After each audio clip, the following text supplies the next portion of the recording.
साथियों नमस्कार, स्वागत है आप सभी का आपके अपने इस यूट्यूब चैनल विधि टेरिया में। दोस्तों मैं हूं एडवोकेट मंजीत त्रिपाठी। साथियों आज के इस वीडियो में हम लोग बात करेंगे कि एनपीए होने के बाद बैंक का पहला स्टेप क्या होता है।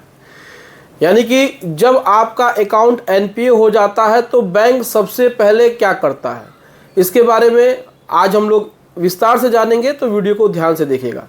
देखिए, जब भी आप कोई लोन लेते हैं, चाहे वो सिक्योर्ड लोन हो चाहे अनसिक्योर्ड लोन हो, और जब आप अपने 3 महीने की ईएमआई लगातार, यानी कि 1 2 3 महीने की ईएमआई आप डिफ़ॉल्ट कर देते हैं, बैंक को पैसा नहीं देते हैं, तो बैंक आपके अकाउंट को एनपीए कर देता है, यानी कि गैर निष्पादित खाता, नॉन परफॉर्मिंग एसेट के रूप में उसको डिक्लेयर कर देता है।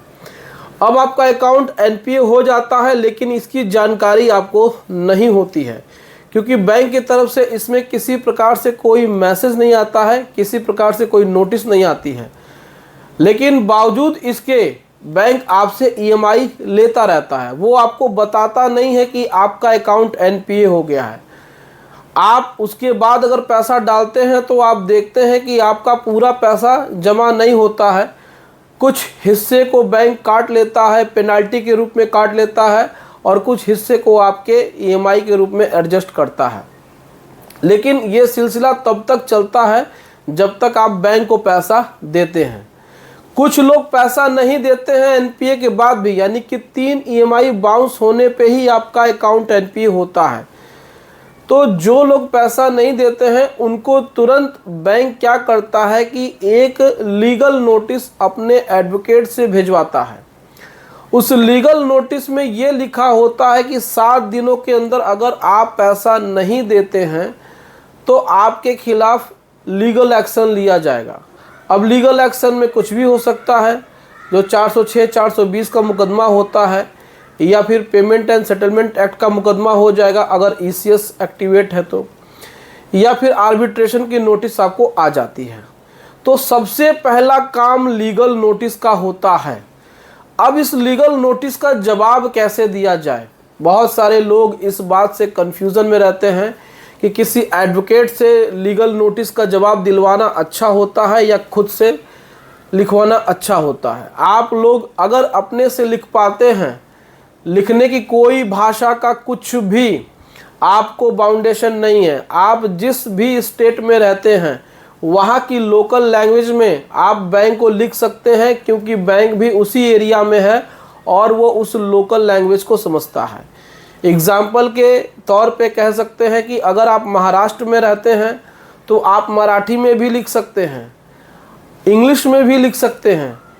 अगर आपको हिंदी में भी लिखना है तो भी कोई दिक्कत परेशानी नहीं है। लेकिन यहाँ पर ऐसा है कि आप महाराष्ट्र में हैं तो आप कन्नड़ में नहीं लिख सकते। तो सबसे पहले जो लीगल नोटिस आती है उस नोटिस का जवाब देना ज़रूरी होता है। एनपीए के बाद ही कोई लीगल एक्शन बैंक ले सकते हैं। उसके पहले वो जितनी धमकी आपको दे, चाहे रिकवरी एजेंट दे, चाहे बैंक का मैनेजर दे, चाहे कोई भी दे, उस धमकी से कुछ होने वाला नहीं है। अमूमन मैंने देखा है कि बहुत सारे लोगों को टॉर्चर करके लोग परेशान करते हैं कि आपके खिलाफ फला केस हो जाएगा, एफआईआर हो जाएगी, पुलिस आएगी, दुनिया भर की जो धमकी होती है वो धमकी वो देते हैं। लेकिन कानूनी तौर पे ऐसा कोई भी चीज़ पॉसिबल नहीं है। बैंक को अगर कोई भी एक्शन लेना होगा, लीगल एक्शन लेना होगा, तो नोटिस देना ज़रूरी है। तो 14 दिन की नोटिस सबको देना ज़रूरी होता है। बिना नोटिस दिए कोई भी एक्शन नहीं लिया जा सकता है। मान के चलिए कि अगर कोई लीगल एक्शन लिया जाता है, कोई मुकदमा आपके ऊपर अगर बैंक को करना होगा, तो 14 दिन की नोटिस उसको देना अनिवार्य है। 14 दिन की नोटिस को वो कोर्ट में सबमिट करेंगे, और तो और नोटिस सबमिट करेंगे तभी जा कर के कोई मुकदमा फाइल कर सकते हैं, नहीं तो उनके मुकदमे को कैंसिल, खारिज, विड्रॉ कर दिया जाएगा। तो आपको इस बारे में बहुत ही जागरूक रहना है, अलर्ट रहना है कि आप खुद से ही देखिए कि आपका अकाउंट एनपीए कब होता है। अगर आपने 3 महीने की ईएमआई नहीं दी है तो स्टेटमेंट्स आप चेक करते रहिए, बैंक से बातचीत करते रहिए, कस्टमर केयर से बातचीत करते रहिए। कस्टमर केयर भी आपको बता देते हैं आपका अकाउंट स्टेटस। ये आजकल बहुत सारी चीज़ें हैं, आपको नेट बैंकिंग आप यूज़ कर रहे हैं या बैंक का ऐप यूज़ कर रहे हैं तो वहाँ भी अकाउंट का स्टेटस आप पता कर सकते हैं। आपके अकाउंट स्टेटस से ही पता चल जाएगा कि आपका अकाउंट एनपीए है कि नहीं, और एनपीए के बाद ही सारी की सारी लीगल एक्शन शुरू होते हैं। एनपीए से पहले कुछ भी नहीं हो सकता है। और जो भी आपको लीगल नोटिस आए तो उस लीगल नोटिस का जवाब आप ज़रूर दीजिए। आप अपने लैंग्वेज में भी दे सकते हैं, किसी एडवोकेट से भी लिखवा सकते हैं, लेकिन उसमें उन चीज़ों का जिक्र होना चाहिए जो चीज़ आपके साथ समस्या हो रही है। तो आपको यही करना है। बाकी अगर कोई भी आपको परेशानी हो, अगर कोई भी प्रश्न पूछना हो तो आप हमसे कमेंट बॉक्स में पूछ सकते हैं। तो वीडियो अच्छी लगी हो तो वीडियो को लाइक और चैनल को सब्सक्राइब जरूर करें। चलिए मिलते हैं नेक्स्ट वीडियो में। Thank you so much.